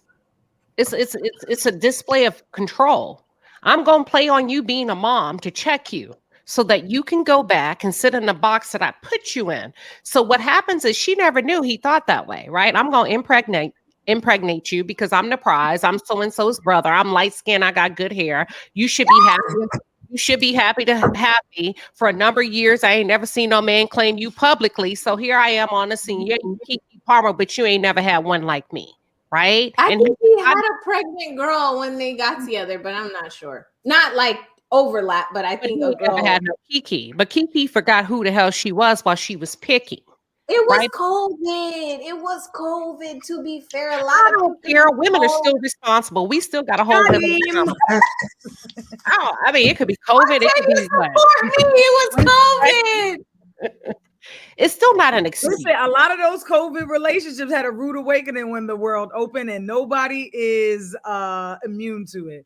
I mean, that's just the facts. You get you were able to have a longer extended honeymoon stage than a usual world and this incubation. But you know, the truth will always come out, and I hope they talked about it. You know what I mean? Like, as we all know, relationships are very complex and emotional and has a lot of different nuances to it. She's probably not going anywhere. What I do hope is that they learn some etiquette between the both of them, or he learns some etiquette. They talk about it and are able to positively move forward. I mean, he did double down. So, he's given chauvinist, he's given, definitely has that controlling thing, but, hopefully if he wants to stay where he is, which man's got a good wife, he's got a good thing. Well, she's not his wife, but you know what I'm saying. Hopefully he works that out and they'll be good. Anthony, as a traditional man, but a single man on the panel, what is going on? Are you seeing wifey down to the usher, and are you calling her, texting the group, your group chat with your homeboys? Like, look what she got on. Like, what is Anthony? So first of all, I'm confused. Are they together? Or are they not together? First of all, they're together. They're together. That's very shocking. Very shocking. But not married. That they're together. Okay. First of all, I agree with you, Queen She, but I also agree with Timothy. That's just showing a huge regard of insecurity on his part. Huge. But also too, I have to say that I'm sure this is not the first time he displayed these actions towards her. So she knew what she was dealing with. That's a good point. So dealing with that kind of man, especially picking that kind of man based on the caliber where she is, I just can't say much without hearing a lot of where her mindset is, because Queen Sheba said a lot of key things regarding her dumbing down. And he came to the table like, hey, I'm this skin color, I can give you a curly haired baby, I give you this and that. But in other words, how do we not know that that's what she wanted? Because when she stepped to the scene with him, I was surprised at who she picked to reproduce with, to be honest with you. Mary Kelly said his energy has to match my energy, and so does his bank account. I'm a big girl and I don't do those Mr. meals. Yeah, so also I feel like a woman like Keke Palmer, she could require marriage from a man. So the fact that she didn't require marriage from that man says a lot about her as well. She's on her Oprah. She's on her Oprah. And where she is. I feel like she could have gotten a man to marry her and had a baby the right way. She didn't want to. So we have to take a look at that as well. Where her mindset is, we can't put all the blame on him or her, but I do feel like she dumbed down. I would never have displayed that in public. If I had a problem with it, when she came home, we would have sat down, we would have talked about it. But I never would have put our business out there. My daughter's mother's going to see Usher next weekend. I don't care what she's doing, prancing around with what she wearing. That's not my business at all. Like, literally, I don't check. We don't follow each other on social media. I don't know what she's doing. She don't know what I'm like. Literally, our lives are separate, So that's why I say I'm very surprised to hear that they actually are together. But yeah, that was a very insecure move that he made, and he's never gonna be able to let that down. But I don't see that relationship going far anyways. So you said that you would not have done it on social media. So you're saying you would have spoke to her about the outfit in private. First of all, I have no problems with the outfit. First of all, I also don't have a problem with Usher serenading her at all. That I really don't. I know the kind of man he is. I trust my girl. And that is what it is. You wouldn't have heard nothing. I would have said, hey, you had a good time? Cool. Glad you had a great I time. would- That I was was it. there. That was it. Yeah. It wouldn't have gone that far. Okay. Dr. Mayer, did you want to say something? Dr. Mary. It's all good. I think that I think all you guys kind of hit it on the nail on the head. I think that, you know, what something that we're not looking at, and this may be part of what might have happened, and that is that I think his insecurity also might have came about. Not only, I think I agree 100% with Madam Queen there about the money and the status and things like that, but also he might have like either realistically or maybe made up in his mind fictionally what his friends thought about the situation. So he probably felt I have to go to social media because I don't want my family or my friends. He might have had one of his homeboys call, be like, "Hey man, what your girl doing with Usher? Like, you seen the news? The You see what's on social media?" So maybe his pride and him being insecure is kind of like if you're in the club and you know your girl might be at the bar buying a drink, and it might happen maybe for like 15 split seconds. 15 seconds that a really handsome, tall guy might come up to your girl while she's buying the drink and start whispering in her ear, and your homeboy like, "Hey, who that over there talking to your girl at the bar?" And you like, "Man," you know what I mean? So sometimes your insecurities and things like that, the idea of your friends or your family thinking about it or seeing it, it boosts you up to act like a fool outside of your character. So Queen Sheba was saying in the chat, do we think that he pursued someone like her in order to tame her? And I think that's a good question, but I think y'all are going to be mad at me, but I feel like during COVID, we were all in a different frame of mind. Listen, I didn't go on Ready to Love during COVID, okay? I was in my right state of mind, and it was last summer, okay? So it is what it is. I'm not trying to cover for my own decisions in any way. I'm just saying, during COVID, we were in a fight or flight type of thing. So it's possible, you know, that maybe it started during then and then kind of like, you know, I don't know. I feel like she seems super happy. And I do think, and I can say from experience, there is a level of like, you know, not chameleon, like Queen Sheba said, or kind of leveling out in certain aspects of the relationship. But I think I remember my brother telling me one time, because I was complaining, I was like, "Oh, it's too tough to date." I personally don't feel like I'm a lot, but people say, "Sued, you're a lot. It's a lot."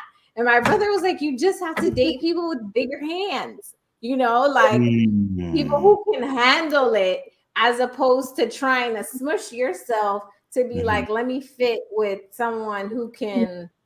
That I have to feel like I'm a lot for, you know, just deal with somebody with bigger hands, deal with somebody who can deal with whatever your life comes with. Because, you know, obviously, you know, there's a lot that comes with dating Keke Palmer. She's on TV. She has a lot of social media presence. She has multiple businesses. She calls herself the big boss, which she is the big boss. Yeah. You know, she takes care of all her family members, which she talks about a lot. She has a lot of responsibility. She's had that from a young age. So I can't imagine like how any person in her circle has to kind of maneuver and, you know, interact with her in a certain way. So I could see like her being glad to have somebody come in and be like, yeah, you want to have a baby? Okay. You want to, you know, okay. Whatever you want to eat. Okay. It's fine. It's fine. And now she's back to work. She's out. She's, you know, it's different now. It's not fine. It's like, I'm going to do this. I am going to be here. You stay with the baby. I'll be back. You know, so yeah. I'm sure that's taking its toll. Had he tweeted this during COVID, then we could have said COVID. I don't know how long I've been double muted, y'all. Oh, I think for a while. Oh my gosh. But had he tweeted this during COVID, we could have said COVID. But he did not tweet this during COVID. This is 2023. So we're out of COVID. We're in reality. No, I was saying why she got into the relationship in the first place. But Okay, how you start is different than how you finish. I mean, Okay. I hope that it's not finished because she seemed happy, but But you you seem happy until, and I don't want Black women to have an attitude of long suffering because we don't have to no more in 2023. If you feel the need to publicly shame me, because your job as my husband, as a man that's courting me, is to protect, provide, and profess, even if it's meaning you protecting me from you. So what happens when you become the person that I need to be protected from? And that's the script, and that's the scene that we don't have an answer for, right? Because nobody wants to hold men accountable. But what happens when the man becomes the bad guy? Then what do you say to the woman? Hang in there? Because our yeah. grandmothers hung in there. Jeanette said Kiki is an entertainer. She is a brand. It's Mhm. envy. It's like, why should we be competing though? And So what do that we goes to say our to women? conversation earlier. I feel like we're busy sometimes in some relationships, like Black women competing and arguing with Black men all day on Instagram, which I gets on my nerves. But even in relationships, like competing as opposed to collaborating, so that then the energy is spent on building community and then us progressing as a people. It's like we sitting up here arguing about what Kiki Palmer wore to Usher instead of being Yeah. like, yo, Usher got a whole residency, okay, in Yeah. Vegas. So we Iconic. do need to be supporting Usher, selling it out, making sure that more artists from our Black artists are getting on that path to economic, have that level of, having a Vegas residency is a big deal, and maintaining it and selling it out and doing all that stuff. Those are huge. That's progress for us in entertainment. Because I always say there's many paths to a revolution. Everybody's doing their thing in their lane, whether it's, giving somebody something extra, the Black barista giving the Black person, lighter ice in they drink or whatever it is. There's many paths to a revolution. So Usher's doing his thing in the arts. So we should be focusing on how can we get more artists in the pipeline to have Vegas residencies, to have that level of exposure. But we are literally over here having to remediate with Darius. Yeah. So my question is, we're here, we're talking about it. How do we solution it? What do we say to Black women that finds themselves in a predicament where she becomes successful and she's just going out? She's been what she's been. Kiki has been a whole vibe before she met him. She will continue to be, with or without him. So the solution is to what? Like, whether it's a man or a woman, because men also face these challenges. But what do we say as a panel? Are we gonna give grace to Darius and just say he got overwhelmed? It's Usher. She kind of started out at the top. It's not like She started it was okay, a she started fan off or at the something top. where he could be like, okay, and we gonna give grace, see how Kiki resolves it, and then move from there. Or is he canceled? What are we doing? I'm not canceling him, but I don't feel like we should give Black. Okay, y'all not gonna be. We've given enough grace as women. What are we doing? Okay, no, listen, that's why I'm asking. That's why I'm asking. That's I why want I'm the asking. panel. I want That's the why panel I'm to chime asking. in because I'm pretty set in my viewpoint. I don't think she should break up with him. I think she should handle it behind the scenes. But I also think that it's worth a conversation. I don't want women to smooth it over neither, because it's a trend. It could lead up to something more escalating.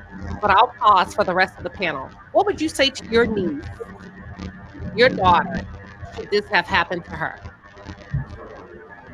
Oh, you have a little feedback. Ooh. What would you say? I mean, what I would say, Suanne, is what your brother said to you. To date someone with bigger influence. I mean, ultimately, I think that's the type of advice that should be given. There's actually a clip that's circulating where Kiki was on Steve Harvey's show, and he effectively was telling her the same thing. Apparently, behind the scenes, Steve Harvey has tried to set her up before with people that he thought were on her level. They're not necessarily famous, but Right, there were right. people who had their affairs together. They were jokingly calling them billionaires. And so Steve Harvey had tried multiple times to set her up in that way. And effectively, the quote that everyone keeps using is he told her, he said, don't let a boy enjoy your lifestyle if he hasn't earned it. And so like, or take a boy along for the ride of your lifestyle if he hasn't earned it, or something along those lines. And effectively, Steve Harvey was trying to tell her that she was dating beneath herself.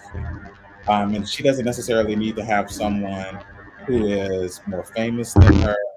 And it's not even necessarily about net worth, but it's about someone who has the character, the morals, and has enough going for himself to where he can contribute to her life in a meaningful way and not try to diminish what she's doing or be threatened by what she's doing. And and to that end, there's another quote that's circulating too from Trevor Noah that I thought is really salient too, about your question about was he trying to tame her? And this is something that Trevor Noah's mother said to him. She said, the traditional man wants a woman to be subservient, but he never falls in love with subservient women. He's attracted to independent women. He's like an exotic bird collector. He only wants a woman who is free because his dream is to put her in a cage. Mm. I don't believe that's true about all traditional men, but there are a lot of men who are like that. And I think Darius is exhibiting behavior that could be consistent with that. And that you're saying you want one thing, you pursued a woman who's not necessarily what you said that you wanted. And now you're trying to take a square peg and put it in a round hole. And then when she's bigger than what you imagined for her to be, you're now trying to put her in her place publicly. Kiki Palmer has said multiple times, they even did a podcast interview recently where he jokingly asked her, if we ever get in a messy situation and a woman saying that she got caught up with me, what are you going to do? And she said, I'm Stevie Wonder to the BS. If I ever talk about it, it'll be in a closed room with just me and you. But the public is never going to hear about this because they don't need to know what's going on in my personal life. And then he takes this incident and like now we're talking about all of Black Twitter is talking about what's happening with him. CNN reported on it today. NBC reported on it today. And it's like, Kiki Palmer has never had a blemish on her public record. Right. And so like, and to that degree, it's unfortunate, but I'll end where I began, Sue Ann, in that, what would I tell the women in my life who are dating, or things like that? Date a man who's secure, date a man with bigger hands who can handle you in your fullness. You don't want to ever diminish yourself for the sake of partnership. It's better to be alone than to do that. So my daughter, Oh, it's Anthony. Oh, we found the culprit. We found the I'm culprit. sorry. Yeah, Anthony has feedback. And you good or? Let's see. Okay. All right, You so can go ahead, I Dr. think- Merrick. I appreciate it. Thank you very much, Sister Robinson. I appreciate it. I think that nobody should settle, right? I think that, whether you're talking about men or women, you all, unless you believe in, which if you do, there's no problem. Unless you believe in reincarnation, you all, we're not here for very long. You know what I mean? And so I think that you should try to strive on a daily basis, weekly basis, monthly basis, to try to find as much happiness as possible. Now, don't try to find happiness in doing the wrong thing, or don't try to find happiness in your laziness, but try to Or strive. in a bag of cocaine at the White House. Exactly. So don't do that. But try to find and try to strive for as much happiness as possible. And that being the case, you're not these men, mama.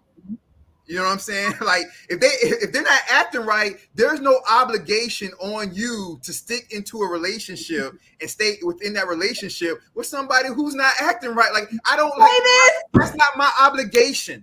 Also, and I know, and some people might get mad at this, you know what I'm saying? Because we supposed to ride or die. It's all good, but Madam Esquire, some people might get mad at this. But also, listen, I understand.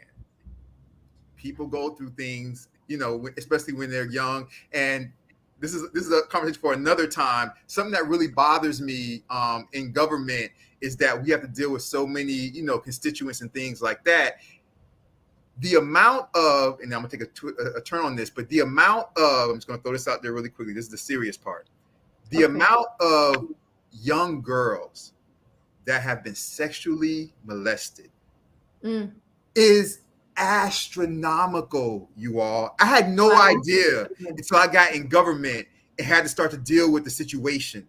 And I was like, are you like old lady talk? Thank you. It's so crazy that it's almost to the point to where, not even almost, it's to the point to where when you start to hear women talk about their childhood and their traumas, it's almost hard to find somebody who did not have to go through something when they were young. It's that bad.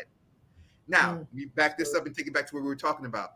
That being said, I understand that people go through things when they're young, but also it's not your obligation to fix somebody either. If a man comes to you and he has issues because his dad, like whatever it is, it's not your obligation to take years out of your life to try to fix this man and make this man grow up. Are you sure? No, it's not your obligation. You're not his mama. It's not your obligation. We're supposed to be the South. Are we not? It's not, listen. We're not supposed to ride or die. You have, listen. Hard times.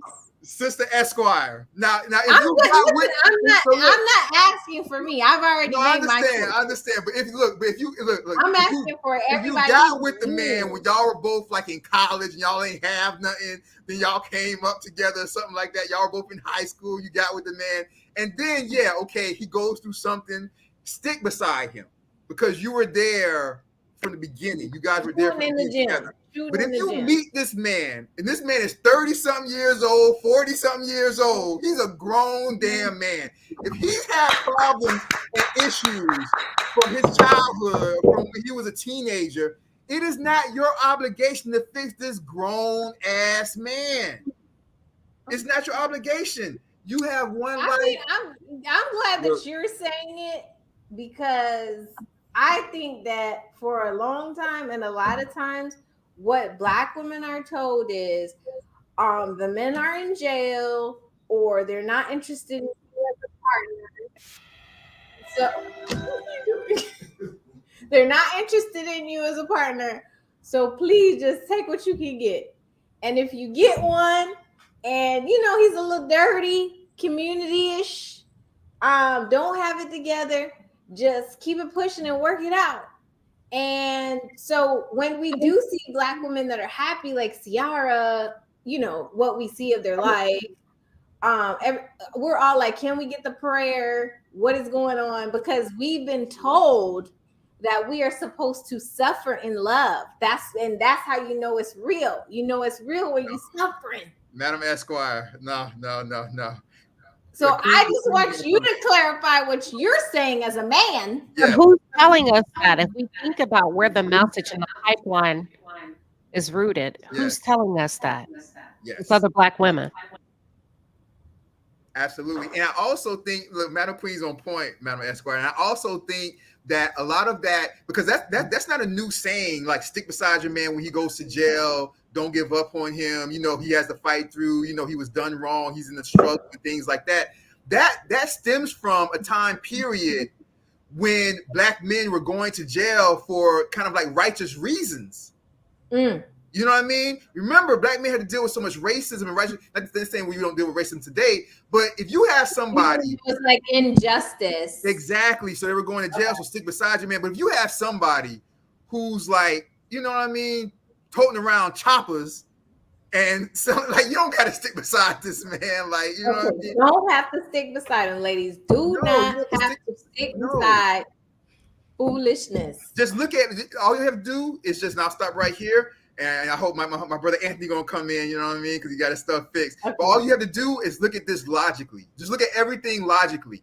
Don't take this relationship we're talking and put it somewhere else. Put it into a job. Why would you stick at a job that's not doing you right, or a job that is not treating you right? Would you stick? oh, but we got to stick by the job because let's say you work at a job in a business and it's owned by a black man. Well, this man, sometimes the checks come, sometimes they don't. But hey, it's a black business.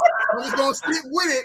Sometimes, no, like you gotta strive for greatness and strive for happiness at the highest of levels while you're here, because we're not here for that long, you all. Okay. We're going to let Anthony talk. Jeanette Stewart said, do we actually know the level of commitment in their relationship? Why is he speaking this way about her? Is he using the baby to control her? We don't know. I mean, as far as what she shows online, and I think earlier this week, she was like posting like, I don't mean to be one of those people that come online and just be like, my man, but I love my man. Like she was like just saying that. And that's why I don't save people number in my phone until I really know you solid, like men or women. Okay, because people will disappoint you sometimes, and you got to be able to just cut that cord and be like, okay, let's keep it pushing. Because man, oh man, why he is exactly correct. Why would he be speaking that way about her? He knows her brand. He knows who she is. He knows what she's pushing towards. She has her own network now. I think she's given him his own podcast or platform on her network. Like, it just seems horrible. It just seems counterintuitive. Anthony's back, so I want to hear what Anthony has to say. So I was saying, this is my daughter. I'll tell her, throw him in the trash. He's a walking red flag, to be honest with you. He's insecure. He's emotionally immature as well. And pretty much it's like he just showed up at her job and just cursed her out and embarrassed her at her job. Pretty much the public is her job. So he has no respect for her at all. And if he doesn't have any by now, then he probably will never have any. So she just needs to walk out of that situation, take care of her kid, and just look the other way. He's not worth her time. Really? He gotta go? Okay. I mean, I'm not saying he doesn't. I'm just trying to, I'm a defense attorney. I was a prosecutor, so I'm always trying to see, like, okay, is there a way to salvage? No, I think black women can suffer, and then only at the last resort. He came to her job, cursed her out. What is the conversation like, babe? What's going on? Like, no, it's like incompatibility. Like, that's a level of disrespect, and that's a level of disrespect we have to start teaching our young girls that they don't have to adhere to, right? We don't raise them to enjoy and thrive. We rate it thrive through life. We enjoy life and have those happy moments. We raise them to be survivors, warriors, and I wish more for us. I wish more softness. So if we really want the next generation of young girls to enter into a realm of softness, Anthony just gave us the blueprint. Teach them to walk away quicker, period, point blank. And that's coming from a man. Okay, well, listen, the men speaking, we said we want the men to come forward and let us know what needs to be done. So I appreciate it. I certainly do.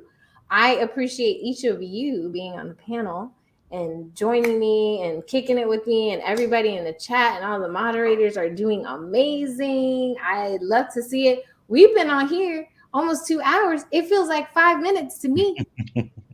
You guys know that this is my time, my downtime and my uptime at the same time, where I get to talk to everybody and, have these good conversations. And I am honored to, be connected with amazing gentlemen like Timothy, like Anthony, like Dr. Mayer. So I appreciate you, Andre, behind the scenes.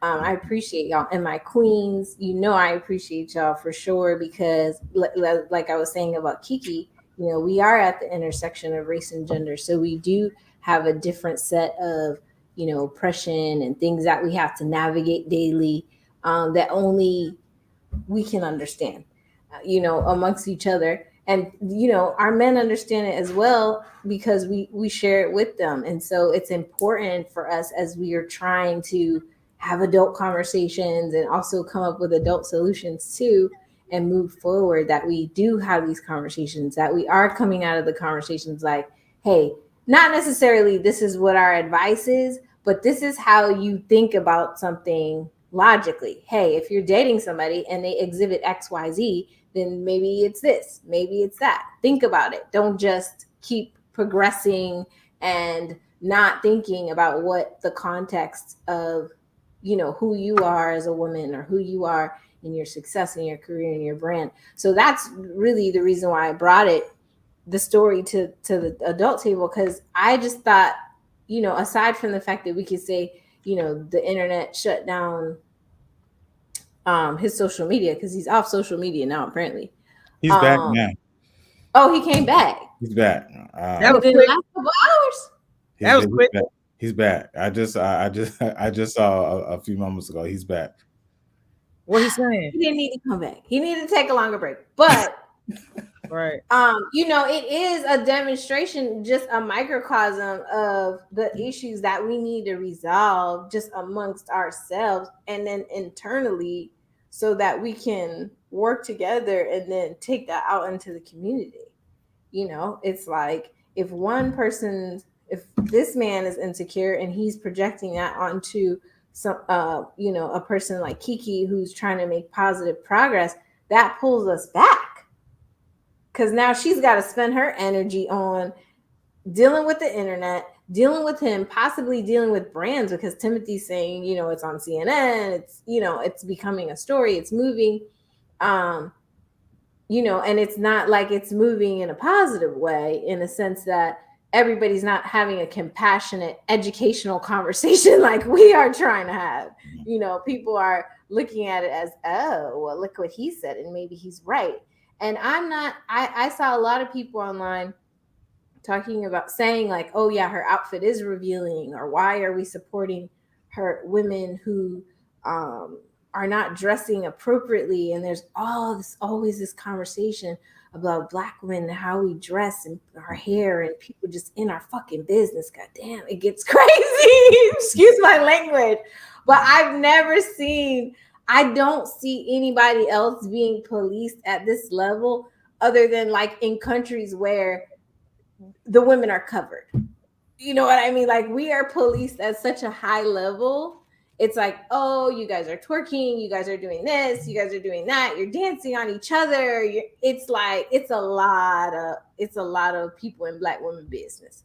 Okay, so we're just out here trying to have braids in the summertime. Maybe we gonna have some wigs. Yes, it's gonna be some fake lashes. Some people gonna have on bonnets. Some people gonna wear makeup. Some people not. Some people gonna wear tight clothes. Some people gonna wear sundresses. Some people gonna wear underwear. Some people not. Some people gonna wear bras. Some people gonna wear Timbs with their sundresses. We gonna do what the hell we want. Stay out our business. Stay out our business. Stay out our business. Stay out our business. And also, match up with somebody that you match up with. Why try to interact with a woman that you feel like you want to control or bring down? I don't know. I just think that's crazy.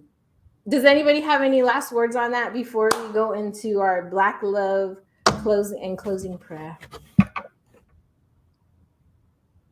You wrapped it up perfectly, Madam Escar. Okay. So I always ask, usually I ask earlier, Biggie or Tupac, but we're already at the end, so we won't do that.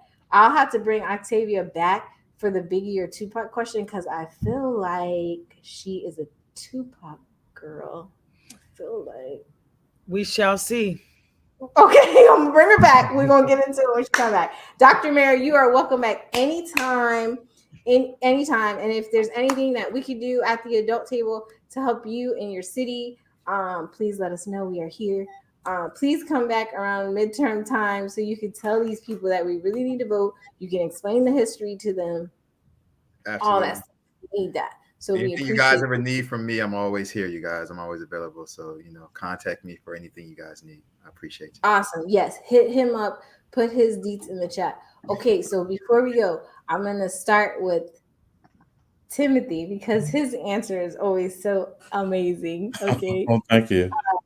In terms of what he thinks Black love is today. Thank you, Flory Hug. Standing ovation. The mods are amazing. Go ahead, Timothy. Black love.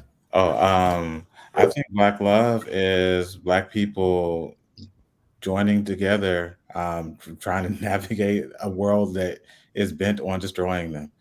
and finding the beauty and the humanity in each other and allowing each other to grow and flourish. So that could be partners, romantic, that could be parent and child, that could be friends. But it's about Black people coming together and letting them be able to mind their business. That's who Ann said earlier. Yes. And where can everyone find you, all the viewers, everybody who's going to review this and be like, where is Timothy? Where is he at? Timothy's How at can home we right find now. him? You know, Timothy is a rapper. I didn't really talk about it a lot. We've spoken about it before. Mhm. Timothy is a whole rapper out here. He has a whole album.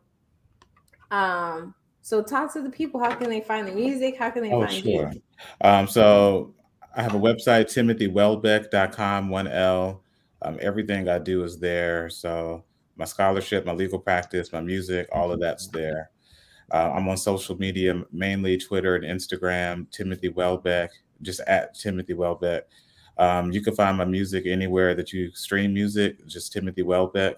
Got a few albums out, all of that good stuff. We love it. Are you going on Threads? Because I just downloaded Spill, the Black I people did Twitter. too. I got caught up in it. I was like, you know what?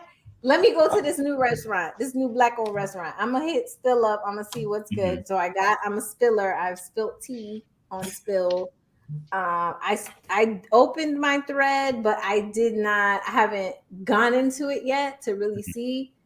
But you know, I mean, listen, trying to navigate another set of social media over 30. Okay, so I was here for Oregon Trail. I don't know how many of y'all. Yes. Okay, so if you was here you made it through Oregon Trail when we had to put colon forward slash and all this stuff just to play our little games or whatever. We old, Octavia. Okay, we're old. And you went through Black Planet. I did. I was on Black Planet too. I sure was. Then another social media to learn at our big age is a lot to expect. It's a lot to expect. I'm gonna do my best, okay? Because I want us to have not just crazy stuff on these other platforms. You know, we need to have positive things as well. We need to have uplifting things as well. We need to have in-depth conversations. We need to have logic inserted in the madness. So I'm gonna do my best to get on other platforms and see, you know, what's going on. I'm gonna do my best. But I appreciate you, Timothy, as always. As you know, love your response for what is Black love. And I will ask Octavia, what's your definition of Black love? And then let people know where to find you. This is our final question. And then at the end, we'll do the adult table prayer and then we'll sign out. I appreciate everyone who's given super chats. Amazing. Thank you. And thank you to everybody in the kingdom. Octavia. Okay. What is Black love? For a little context, my family that raised me is from Panama. So the experience of a Afro Latinx person coming to America is different than a Black person in America, which obviously all of you know. But I will say that what Black love is to me is love. I think when I got more Black community, Black American community, Black Southern community, I started to understand what leadership and love was. It was a totally different thing than what I experienced in New York City, where I was born and raised. So for me, Black love is love. It's culture, it's growth, it's energy, it's spirit. It's I think I said culture already. It's beautiful. Where you can find my book is octaviayearwood.com. You can actually add my Spotify. I have an album on there as well called Life Interludes. It's a queer mixtape with all women, POC queer folks making music in my crib like Missy and Timberland. It was fun. So you can find that on my name, octaviayearwood.com is where you can find my book. And also coaching opportunities. I definitely have to have me back because I got more things. I don't really. Yes, you have so. I be in a bubble. I'm not even gonna hold y'all. I'll be in my creative bubble. I don't really be doing the what the world like the all the hot topics too much. I peek in and I go back into my home. Right. And so, but You're yeah, supposed to reflect the times. You're supposed to reflect the times. Thank you. So you are welcome back absolutely anytime. I adore you. I'm gonna adopt you. You're stuck with me. So that's just how it is. Now all you gotta do is get this book, okay? Yes, I'm coming to get my book. Don't worry about it. I'm coming. I'm on my way. Anthony, Anthony, by the Miami New Times. Yes. And so please, everybody support Octavia, follow Octavia. We need the arts. We need it. And we need people that are willing to, make the sacrifices and do their thing in their lane to help us to push forward the most important work of our time, which is Black liberation. So, which comes from Black love. So I appreciate you, Octavia. Right. Very Right. Black people need more rest. This country was built on rest. And you see what they did? That part. Built on rest. If we got some rest, what could we do as a people? Mm-hmm.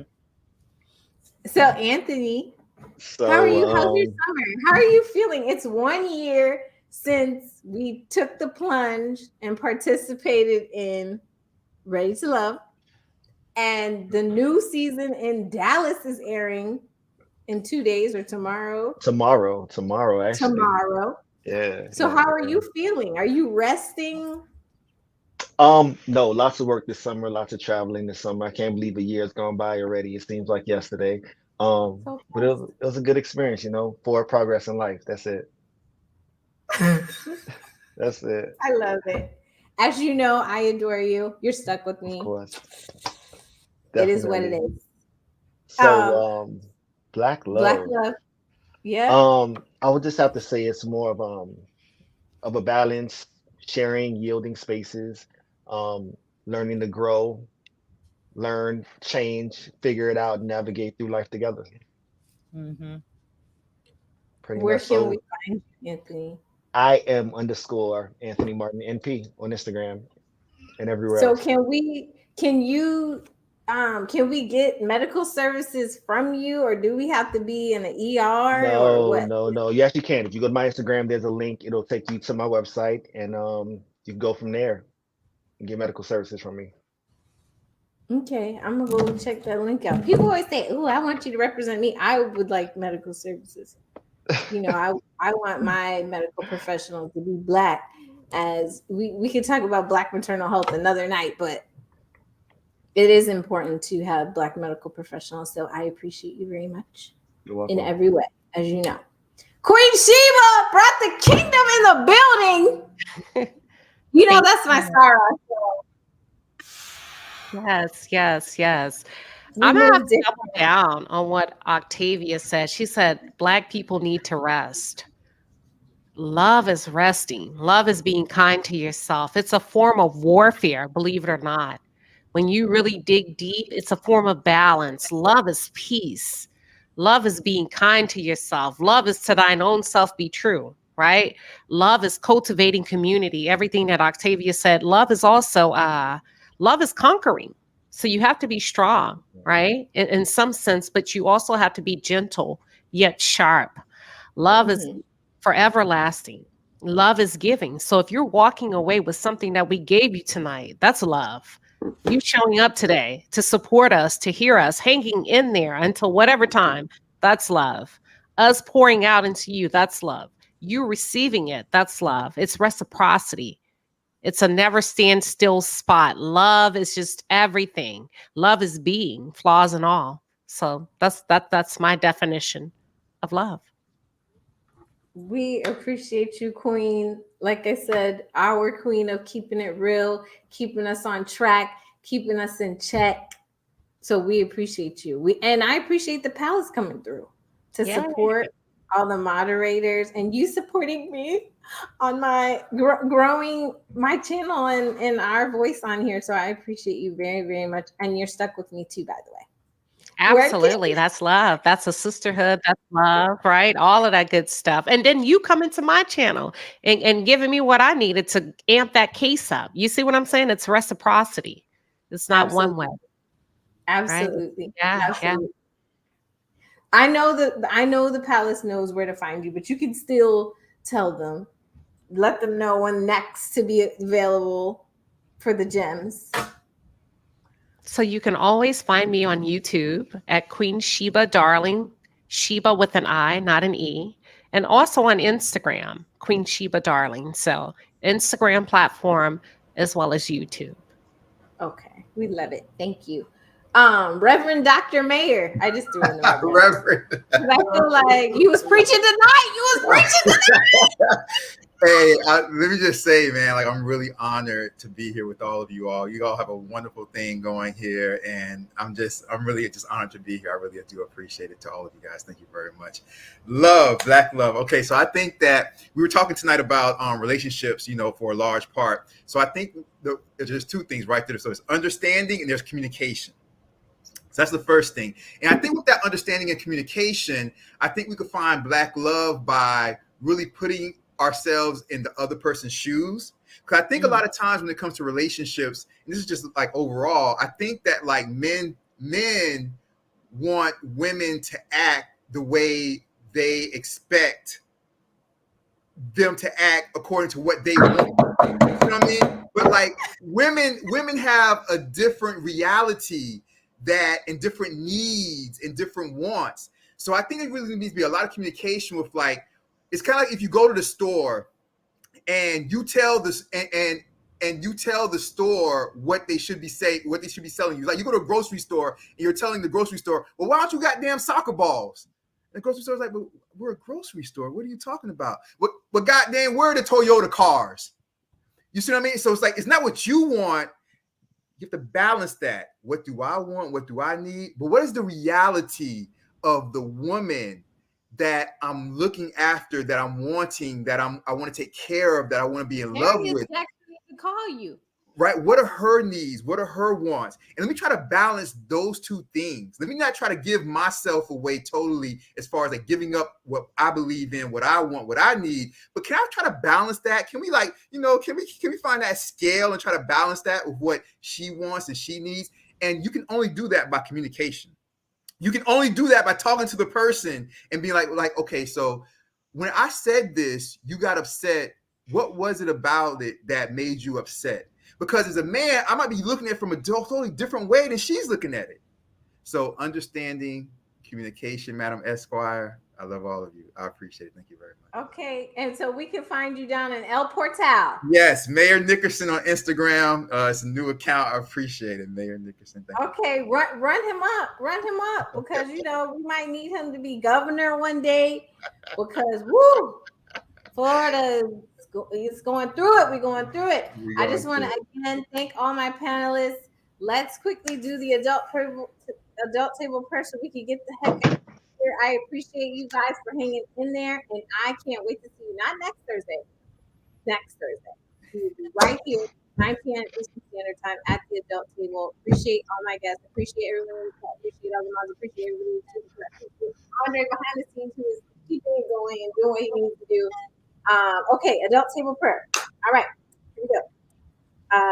Anyone who is with bad, low vibrations, keep away from me. Amen. That's it. Okay, you guys.